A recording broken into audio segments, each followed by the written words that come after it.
Hi, welcome to love talkies. Preminchukundam Raa episode number 85.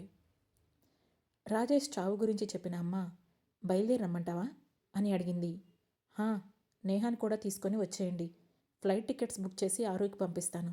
జాగ్రత్త, ఇక్కడ దిగ్గానే నేను కారు తీసుకొస్తాను అని చెప్పాను. ఆద్యం తీసుకొస్తావా మరి అని అడిగింది అమ్మ. ఆ ప్రశ్నకు గొంతులో దుఃఖం పూడుకుపోతుంటే నోరు తెరిచి అబద్ధం చెప్పలేక అని అన్నాను. సరే అయితే మేము బయలుదేరతాం అని చెప్పి ఫోన్ పెట్టేసింది అమ్మ. ఇక విషయం దాచేలా కనపడటం లేదని తీవ్రంగా ఆలోచిస్తున్నప్పుడే ఫోన్ చేశాడు అశ్విన్. వెంటనే లిఫ్ట్ చేశాను. మేడం, హాస్పిటల్లో ట్రాన్స్ప్లాంటేషన్ పూర్తయిన అమ్మాయి కళ్ళు తెరిచింది అని చెప్పాడు అశ్విన్. ఓ ఓకే, ఆపరేషన్ సక్సెస్ అయిందా అని అడిగాను. ఎస్ మేడం, అడాప్షన్ పేపర్స్ కూడా రెడీగా ఉన్నాయి. ఆద్య బాడీని ఏం చేయమంటారు అని అడిగాడు అశ్విన్. ఓకే, నేను 5 మినిట్స్లో హాస్పిటల్కి వస్తున్నాను అని చెప్పి కారులో కూర్చున్నాను. హాస్పిటల్ లోపలికి వెళ్ళేసరికి నా కోసం వెయిట్ చేస్తుంది ఆశ్రమం నడిపే మధులిక. నేను ఆవిడతో మాట్లాడి అక్కడే అడాప్షన్ పేపర్స్ సైన్ చేయించుకున్నాను. తిరిగి అవి అశ్విన్కి ఇచ్చి రిజిస్టర్ చేయమని ఆ పాపను చుట్టానికి లోపలికి వెళ్ళాను. నీరసంగా బెడ్ మీద పడుకొని ఉంది ఆ అమ్మాయి. హాయ్ అని చిన్నగా చెప్పాను. దాంతో నా వెనక ఉన్న వాళ్ళ హోమ్ మదర్ మధులిక వైపు కళ్ళప్పగించి ఎవరు అన్నట్లు చూసింది ఆ పాప. అమ్మా అని ఆవిడ ఏదో చెప్పేలోపు అక్క అన్నాను నేను. ఎవరికి ముద్దుగా అడిగింది ఆ పాప. నీకే అని చెప్పాను. నాకా అని తన పెద్ద చేతుల్ని సాగదీచి ఆంటీ అని చిన్నగా నవ్వుతూ చెప్పింది ఆ పాప. సరే అక్క ఆంటీ అని పిలు అని అన్నాను. అక్క ఆంటీనా అని నవ్వింది పాప. బాగుంది కదా అని తనని నా ఒళ్ళో కూర్చోబెట్టుకుంటూ అడిగాను. బాగోలేదు అని చెప్పింది పాప. విన్ను, తప్పు, అలా అనకూడదు అని పక్క నుండి మధులిక సవరించింది. పర్లేదు అన్నట్లు చేయితోనే చెప్పి నిన్ను మా ఇంటికి తీసుకువెళ్తాను, వస్తావా అని అడిగాను. మీ ఇంట్లో మా అమ్మా నాన్న ఉంటారా అని అడిగింది ఆ పాప. ఆ చిన్ని కళ్ళలో ఏదో ఆశ. అమ్మా నాన్న దేవుడి దగ్గరికి వెళ్ళిపోయారుగా, అమ్మమ్మ ఉంటుంది అని చెప్పాను నేను. అమ్మమ్మ, అయితే మనం అమ్మమ్మ దగ్గరికి వెళ్ళిపోదాం ప్లీజ్ అని హుషారుగా అడిగింది ఆ పాప. నువ్విప్పుడు బజ్జో, కొంచెం రెస్ట్ తీసుకొని నీ అబ్బు తగ్గిపోతే వెంటనే అమ్మమ్మ దగ్గరికి ప్లేన్లో వెళ్ళిపోదాం అని చెప్పాను నేను. ఇంకా రెస్ట్ తీసుకోవాలా, సరే అంటూ నీరసంగా తలూపి ముఖం మార్చుకుంది. దాంతో తన నుదుటిని ముద్దు పెట్టి నిన్ను చూస్తుంటే మళ్ళీ నా జీవితం మీద ఆశ పుడుతుంది అని అనుకొని మధులిక వైపు చూసి తన పేరేంటి అని అడిగాను. వినూత్న అని చెప్పింది మధులిక. నైస్ నేమ్ అని తన తల నిమిరి బయటికి వచ్చేసి అడాప్షన్ పేపర్స్ రిజిస్ట్రేషన్ అయ్యాక లీగల్ డాక్యుమెంట్స్ వెరిఫికేషన్ కోసం మా వాళ్ళు మీ దగ్గరికి వస్తారు, మీ హోమ్ అడ్రస్ ఇవ్వండి అని చెప్పి ఆవిడ దగ్గర హోమ్ అడ్రస్ తీసుకున్నాను. చెక్ పంపిస్తాను, ఫండ్స్ గురించి టెన్షన్ పడకండి అని చెప్పాను. డబ్బులు ముఖ్యం కాదండి, ఇలా ఒక్కొక్కసారి ఎవరైనా పిల్లల్ని ప్రేమగా దగ్గరికి తీసుకుంటే చాలు, వాళ్ళకి మాకు అందరికీ బాగుంటుంది. ఈ మధ్య అనాథాశ్రమంలో బర్త్డే సెలబ్రేషన్స్ అనేది ఒక కొత్త సోకైపోయింది. వచ్చిన దగ్గర నుండి వాళ్ళ పిల్లల్ని మాత్రం హోమ్లో పిల్లలకి దూరంగా పెడుతూ ఉంటారు. కానీ వాళ్ళిచ్చే ఆ కేకు ముక్కలతో ఈ పిల్లల జీవితాలు మారిపోయే రేంజ్ బిల్డప్ కొట్టి ఇచ్చే ఒక్క బిస్కెట్ ప్యాకెట్తో 100 ఫోటోలు తీసుకుంటూ ఈ పిల్లల మైండ్ని పాడు చేసి బాధ పెడుతున్నారు. అందుకే ఈ మధ్య అవన్నీ మా హోమ్లో ఆపేశాం. మీరు వచ్చి చూస్తానంటే మాకు చాలా చాలా హ్యాపీగా ఉంది అని అంది మధులిక. తన ఆలోచన విధానం నచ్చడంతో మా పిల్లల్ని తీసుకొని వస్తాను, కాసేపు ఉండి ఆడుకొని వస్తారు అని చెప్పాను. థ్యాంక్ యూ, మీరు తనకి కేర్ టేకర్ని అపాయింట్ చేసుకుంటారంటే నేను రిటర్న్ అవుతాను అని చెప్పింది మధులిక. యాక్చువల్లీ ఈ విషయం కొన్ని రోజులు కాన్ఫిడెన్షియల్గా ఉండాల్సిన విషయం.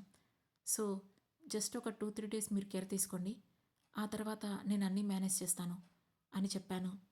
సరే అన్నట్లు తలూపింది తను. నేను వెళ్ళి కారులో కూర్చొని అశ్విన్ అని పిలిచాను. జీ మ్యామ్ అన్నాడు అశ్విన్.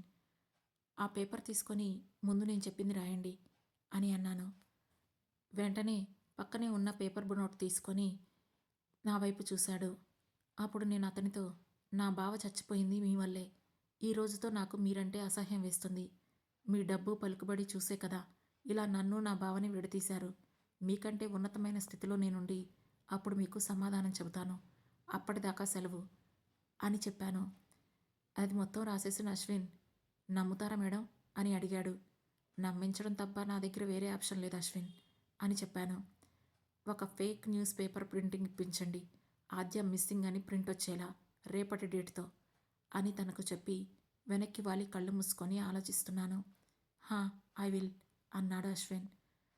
ఇంతలో ఉన్నపాటుగా కళ్ళు తెరిచి మైకేల్కి తోడుగా ఎవరున్నారు అని అడిగాను. ఎవరూ లేరు, మాస్టర్ ఒంటరిగా వెళ్తానని చెప్పారు, సో అని ఆగాడు అశ్విన్. వెంటనే మైకేల్ ఎక్కడుంటే అక్కడికి పదండి అని ఫోన్ తీసి జోసఫ్కి కాల్ చేశాను. కాల్ లిఫ్ట్ చేసిన జోసఫ్, వదినమ్మా చెప్పు అన్నాడు. నేను ఒక లొకేషన్ షేర్ చేస్తున్నాను, అక్కడికి రా అని చెప్పి కాల్ కట్ చేసి వెంటనే అర్ణవ్కి కాల్ చేశాను. హలో శ్రీనిధి, సేఫ్గా ఉన్నారా మీరు? నిన్న ఇన్వెస్టిగేషన్ తర్వాత చాలాసార్లు కాల్ చేశాను, మీరు లిఫ్ట్ చేయలేదు అని తన ఫ్లోలో కొట్టుకుపోతున్నాడు అర్ణవ్. నేను మీ అమ్మగారిని కలవాలి అని డైరెక్ట్గా చెప్పాను. వాట్ అన్నాడు Arnav. I want to meet missus Neela Thakur అని చెప్పాను.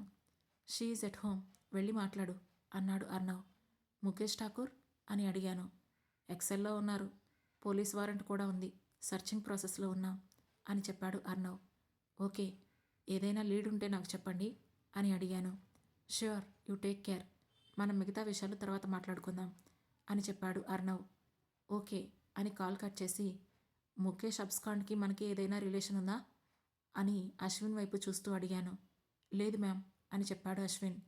నిజం చెప్పండి అని కాస్త గట్టిగా అడిగాను. నిజంగా లేదు మ్యామ్ అని చెప్పాడు అశ్విన్. ఓకే అన్నాను. ఇంతలో మైకేల్ ఉన్న ప్లేస్లో కారు ఆగడంతో నేను కారు దిగి లోపలికి వెళ్ళి మైకేల్ ముందు నించున్నాను. వచ్చేశారా ప్రైమ్ మినిస్టర్ అని అడిగాను. హోమ్ మినిస్టర్ వచ్చారు అంటూ నా చెయ్యి పట్టుకొని చైర్లోకి లాగాడు మైకేల్. ఓవర్ యాక్షన్ చేయకండి, ముఖేష్ అబ్స్కాండ్లో ఉన్నాడట, తనెక్కడ ఉన్నాడో ఎవరిని ఏం చేస్తాడోనని నేను భయపడి చేస్తుంటే మధ్యలో మీరేంటి ఇక్కడ కూర్చొని ఒక్కరే ఫైల్స్ ముందేసుకొని వర్క్ చేస్తున్నారు అని కోపంగా అడిగాను. ఈ ఒక్క సైన్ అయిపోని ఆ తర్వాత చూద్దాం ఆ సంగతి. అయినా ఎందుకంత ఇంపార్టెన్స్ ఇస్తున్నావు అతనికి? He is just a passing cloud అని అన్నాడు Michael. No, he is not. ఒకవేళ అతను అంత ఈజీగా తెలుసుకోగలిగే పర్సనే అయితే దాత్రి డెత్ లీడ్స్ని ఇన్నేళ్లు బయటికి రాకుండా చేసేవాడు కాదు, ఇన్నేళ్లుగా మీ ప్రాజెక్టును ఆపగలిగేవాడు కాదు, ఇద్దరూ ఒకేలాంటి మనుషుల మధ్య గొడవ పెట్టగలిగేవాడు కాదు, మా చెల్లిని తన వెపన్ చేసుకొని మనల్ని హర్ట్ చేయాలని ట్రై చేసేవాడు కాదు. అయినా తన వల్ల చనిపోయింది మా చెల్లి కదా, మీకెందుకు నొప్పి ఉంటుంది? తనేం మీకేమవుతుంది? ఏమీ కాదు కదా. అందుకే ఆ వెయిట్ మీకు తెలియట్లేదు, ఇంత చిల్గా ఉంటున్నారు. కానీ అదే పరిస్థితి ఇంకొకరికి రాకుండా చూసుకోవాల్సిన రెస్పాన్సిబిలిటీ మీకే ఉంది మైకేల్. ఎందుకంటే ఇది నువ్వు స్టార్ట్ చేసిన గేమ్, దీనికి ఎండ్ కార్డు కూడా నువ్వే వెయ్యాలి అని తన ఛాతీ మీద నా చూపుడు వేలుతో పొడుస్తూ భావరహితంగా చెప్పాను. ఇంతలో నా చేతిలో ఒక చిన్న చిప్ పెట్టి, ఇదేంటో తెలుసా అని అడిగాడు మైకేల్. సీజియం కదా, షుగర్ లెవెల్స్ని ఇండికేట్ చేయడానికి యూజ్ చేస్తారు అని అన్నాను. ముఖేష్ కూడా అలా అనుకునే దాన్ని చేతికి పెట్టుకొని తిరుగుతున్నాడు అని చెప్పాడు మైకేల్. అంటే ఇది సీజియం కదా అని నుదురు చిట్లించి అడిగాను. జిఎస్ఎం అని చెప్పాడు మైకేల్. అంటే అని అడిగాను. తనెక్కడ ఉన్నాడో ఈ మాడ్యూల్ ద్వారా మనకు సిగ్నల్ అందుతూ ఉంటుంది అని చెప్పాడు మైకేల్. ఓ ఓకే, సో అయితే తను ఇప్పుడు ఎక్కడున్నాడు అని అడిగాను. కోయంబత్తూర్లో ఉన్నాడు అని చెప్పాడు మైకేల్. ఇది కరెక్టే అంటారా, తీసిపడేశాడేమో అని అనుమానపు అక్కుపక్షిలా అడిగాను. బాడీ నుండి రిమూవ్ అయితే సిగ్నల్ వస్తుంది అని చెప్పాడు మైకేల్. కానీ తనని అలా ఎలా వదిలేస్తాం అని అడిగాను. ఎవరూ వదిలేయట్లేదు, ముందు మన ముఖ్యమైన పనులు అయ్యేంత వరకు వాడిని అలాగే తిరగనివ్వు అని చెప్పాడు మైకేల్. వాడు అంటూ ఆగాను.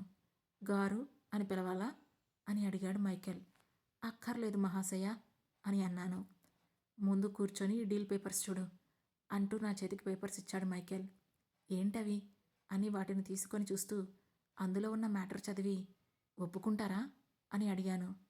ఇది నాన్ నెగోషియబుల్ ఎంఓయు అని చెప్పాడు మైకేల్. అయితే మాత్రం ఆ మెడిసిన్ ఖర్చుని జనరిక్ మెడిసిన్లో చేర్చాలంటే చిన్న విషయమా అని అడిగాను. వాళ్ళ పాకెట్స్ నుండి ఏమీ తీసివ్వడం లేదు కదా అన్నాడు మైకేల్. మీరు ఒప్పిస్తానంటే మీ ఇష్టం అని చెప్పాను నేను. 99 years వరకు అమెండ్మెంట్స్ ఇవ్వకుండా జీవో చేయించాలి ఆ తర్వాత వాళ్ళు తీస్తామని అనుకున్నా అది జరగదు అని అంటున్న మైకేల్ మాటలకు నేను అడ్డుపడుతూ రిజర్వేషన్ లాగానా అని కంప్లీట్ చేశాను. స్మార్ట్ గర్ల్ అని నా బుగ్గలు లాగి నేను ప్రైమ్ మినిస్టర్ని కలవడానికి వెళ్తున్నాను, యూ టేక్ కేర్ అంటూ నాకు హగ్గిచ్చి దూరం జరిగాడు మైకేల్. ఒకవేళ వాళ్ళు బదులుగా ముఖేష్ ఠాకూర్ని చంపకూడదు అని అడిగితే ఏం చేస్తారు అని అడిగాను.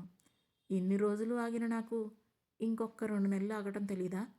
ఎలక్షన్ రిజల్ట్స్ వచ్చేంత వరకు ఆగడం పెద్ద పనేం కాదని వాళ్ళకు కూడా తెలుసు అని గంభీరంగా చెప్పి బయటికి వెళ్ళిపోయాడు మైకేల్. అదే సమయంలో జోసెఫ్ కార్ కీస్ను ఆకాశంలో తిప్పుకుంటూ హుషారుగా అక్కడికొచ్చాడు. నన్ను చూస్తూనే ఏంటి రమ్మన్నావు అని అడిగాడు జోసెఫ్. ముఖేష్ ఠాకూర్ ఇంటికి వెళ్ళాలి అని చెప్పాను. ఛీ అన్నాడు జోసెఫ్. నీలా ఠాకూర్ని కలవాలి అని చెప్పాను.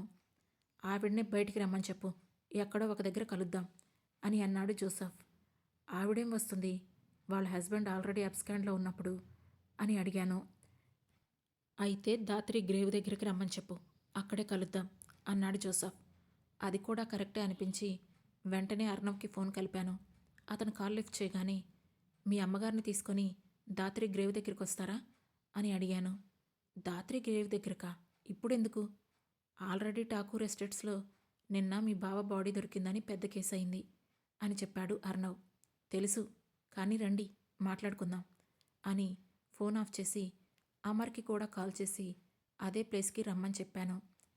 ఏం చేస్తున్నావు ఇప్పుడు, వాణ్ణెందుకు పిలుస్తున్నావు అని అడిగాడు జోసెఫ్. మనమెందుకు మిడిల్ మెన్షిప్ చేయడం, వాళ్ళని తేల్చుకొనివ్వు అని అన్నాను. ఏం తెలుసుకోవాలి అని అడిగాడు జోసెఫ్. అన్నీ మీ అందరికీ ఒకేసారి తెలుస్తాయిలే జోసెఫ్, నేను ఇన్నిసార్లు చెప్పలేను అని నీరసంగా అన్నాను. సరే పద, మనం స్టార్ట్ అవుదాం, నీ కారు వదిలేసి లోపలికి రా అని చెప్పాడు జోసెఫ్. ఆ తర్వాత నేను ఆ కారుని అక్కడే వదిలేసి జోసెఫ్తో పాటు తన కారులో బయలుదేరాను. ఏమైంది శ్రీ, ఎందుకలా డల్గా ఉన్నావు అని కార్ డ్రైవ్ చేస్తూ అడిగాడు జోసెఫ్. నువ్వు మీ అన్నయ్యతో మాట్లాడి ఎన్ని రోజులైంది అని అడిగాను. అన్నయ్య వైజాగ్ నుండి వచ్చాక పెద్దగా మాట్లాడలేదుగా, బిజీగా ఉన్నాడు అని చెప్పాడు జోసెఫ్. మా చెల్లి చనిపోయింది జోసెఫ్ అని అన్నాను. వాట్, ఎవరు, ఆద్యనా అని షాక్ అవుతూ అడిగాడు జోసెఫ్. అని అన్నాను. ఏం జరుగుతుంది శ్రీనిధి అసలు, అన్నయ్య ఎప్పుడు ఏది బయటికి చెప్పడు. అది వదిలేద్దాం, మరి నీకేమైంది, నువ్వు కూడా అన్నయ్యలాగే తయారవుతున్నావు అని సీరియస్గా అన్నాడు జోసెఫ్. నేనేం చేశాను జోసెఫ్, నాకు ఊపిరి పీల్చుకునే తీరిక కూడా లేదు. అసలు నాకున్న సమస్యలకి నాకు బతకాలనే ఆశ చనిపోతుంది. మా చెల్లి చనిపోయాక నేను ఏడవలేదు, వింటున్నావా? మా నాన్నగారు చనిపోయిన తర్వాత 1 వీక్ వరకు నేను మనిషినే కాలేకపోయాను, పిచ్చిదాన్ని అయిపోయాను. అలాంటిది ఇప్పుడు మా చెల్లి చనిపోయింది. నిన్న మధ్యాహ్నం తను చనిపోతే నేనిప్పుడు ఇలా నవ్వుతూ తిరుగుతున్నాను, చూస్తున్నావా అని చెప్పాను. నువ్వేమీ నవ్వడం లేదు అన్నాడు జోసెఫ్. సరే, కానీ ఏడవడం కూడా లేదు కదా. అసలేం జరుగుతుంది జోసెఫ్ నా చుట్టూ? నేనేమైనా రాయినా? నాకు ఎమోషన్స్ లేవా? చనిపోయింది నా చెల్లి, నా సొంత చెల్లి, 20 ఏళ్లుగా నాతో పాటు ఒకే ఇంట్లో పెరిగిన మనిషి చనిపోయింది అని బేలగా చెప్పాను. నా చేతి మీద చెయ్యేసి, శ్రీ నువ్వు ఓవర్ థింక్ చేయకు, everything will be all right, just a matter of few days అని అన్నాడు జోసెఫ్. ఏం ఆల్ రైట్ జోసెఫ్, చనిపోయిన నా చెల్లి తిరిగి వస్తుందా అని అడిగాను. శ్రీనిధి, తను చనిపోయిందని మరి నువ్వు కూడా చనిపోతావా? అంతమందితో అంత పెద్ద జబ్బుతో రాత్రింబవళ్ళు పోరాడి గెలిచిన ఆ అమ్మాయి సూసైడ్ ఎందుకు చేసుకుంది?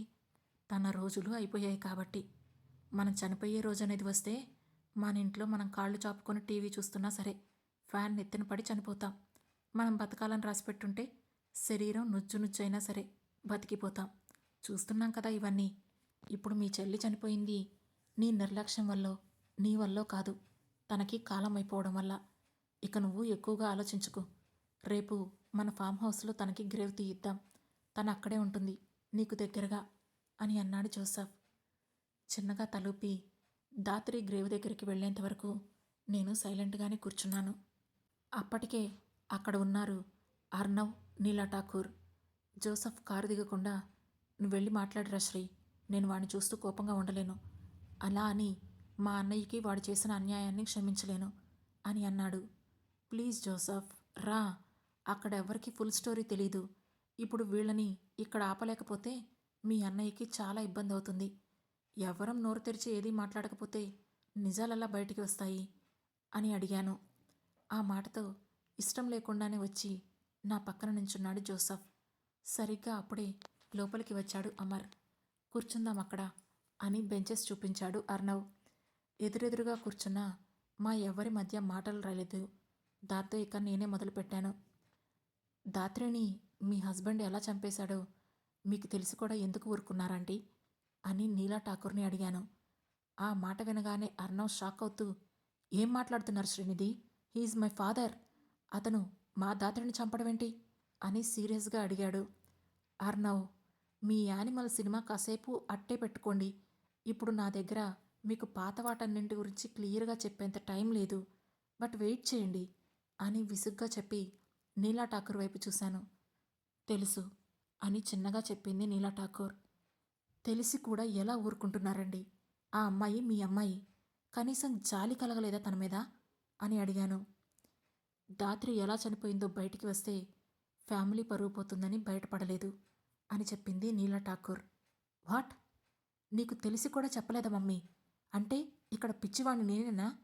మైకేల్ మీద అన్నిసార్లు డెత్ అటెంప్ట్స్ చేస్తున్నప్పుడైనా సరే నువ్వు చెప్పాలి కదా అని అరిచి తన తల్లిని అడుగుతున్నాడు అర్ణవ్. నీలా నుంచి ఆన్సర్ లేదు. అసలు దాత్రి ఎలా చనిపోయింది? తన చావుకి డాడీకి లింక్ ఏంటి అని కోపంగా అడిగాడు అర్ణవ్. అర్ణవ్, ఫస్ట్ మీరు కామ్గా కూర్చోండి. నేను కేస్ ప్రోగ్రెస్ మొత్తం రిపోర్ట్స్తో సహా తీసుకొచ్చాను. I will explain everything in detail అని చెప్పాడు Amar. Sorry, but I need puff అని సిగరెట్ తీసి నోట్లో పెట్టుకొని చెప్పండి అన్నాడు అర్ణవ్. ఇష్యూ అనేది ఫస్ట్ మీరు ఇండియా షిఫ్ట్ అవ్వకముందే స్టార్ట్ అయింది. మైకేల్ని మీ ఫార్మా ఇండస్ట్రీస్లో ఒక పార్ట్గా అవ్వమని ముఖేష్ ఠాకూర్ ఇన్వైట్ చేశారు. కానీ మైకేల్ పీటర్ ఎందుకో ఆ ప్రపోజల్ ఒప్పుకోలేదు. సో డెస్పారిటీస్ అక్కడి నుంచే స్టార్ట్ అయ్యాయి అని ఒక న్యూస్ పేపర్ రిపోర్ట్ అప్పట్లో పేర్కొంది. ఈవెన్ వాళ్ళ మధ్య చిన్న చిన్న క్లాషెస్ ఉన్నా మీరందరూ ఫ్రెండ్స్గా ఉండడంతో అవేమీ బయటికి రాలేదు. బట్ ఎప్పుడైతే దాత్రి మైకేల్ని లవ్ చేయడం స్టార్ట్ చేసిందో అప్పుడే ముఖేష్ ఆ విధంగా అయినా సరే మైకేల్ని తన కంట్రోల్లో పెట్టుకోవచ్చని విషయం తెలిసినా కూడా దాత్రిని కంట్రోల్ చేయడానికి ట్రై చేయలేదు. అతనికి ఈ విషయం తెలుసని మీ పాత సెక్యూరిటీ కమాండర్ రామ్నాథ్ మాకు ఇన్వెస్టిగేషన్లో చెప్పారు. దాత్రిని మైకేల్ డైరెక్ట్గా రిజెక్ట్ చేయడంతో ఫ్యామిలీ ప్రపోజల్ పెట్టి మీతో ఉండే ఫ్రెండ్షిప్ని ఒక ఆబ్లిగేషన్లా వాడుకుని వాళ్ళిద్దరికీ పెళ్లి చేయడానికి ట్రై చేశారు. కానీ అప్పటికే మైకేల్ పీటర్ శ్రీనిధిని పెళ్లి చేసుకోవాలని ఫిక్స్ అయినట్లు తెలిసింది. కానీ మీరేమో ధాత్రి మైకేల్ రిలేషన్షిప్లో ఉండి ఇప్పుడు పెళ్లి చేసుకోమంటే అతను ముఖం చాటేస్తున్నాడని అనుకొని మైకేల్తో ఇష్యూ పెద్దది చేసుకొని అతని నుండి దూరమైపోయారు. అప్పటి నుండి మైకేల్ కంటే బిజినెస్ సర్కిల్లో మిమ్మల్ని పెద్ద బిజినెస్ మ్యాన్ చేయాలని తీవ్రంగా పట్టుబట్టి కూర్చున్నారు ముఖేష్. అందుకు వీలయ్యే ఏ ఇన్సిడెంట్ను వదులుకోకుండా పావులు కదపడం మొదలుపెట్టారు. 2 టైమ్స్ మైకేల్ తనని రిజెక్ట్ చేయడం వల్ల ఒక కైండ్ ఆఫ్ ఇన్సెక్యూరిటీ ఫీలింగ్కు లోనై డిప్రెషన్లోకి వెళ్ళిపోయింది ధాత్రి. ఆ తర్వాత ఏం జరిగింది తెలుసుకోవాలంటే వెంటనే మన లవ్ టాకీస్ ఛానల్ను సబ్స్క్రైబ్ చేసుకొని ప్రేమించుకుందాంరా సిరీస్లోని నెక్స్ట్ ఎపిసోడ్ను వినండి. మా ఈ కథ మీకు నచ్చినట్లయితే లైక్ చేసి, షేర్ చేసి, కమెంట్ చేసి, హై పాయింట్స్ కూడా ఇచ్చి మమ్మల్ని సపోర్ట్ చేయండి. Thank you.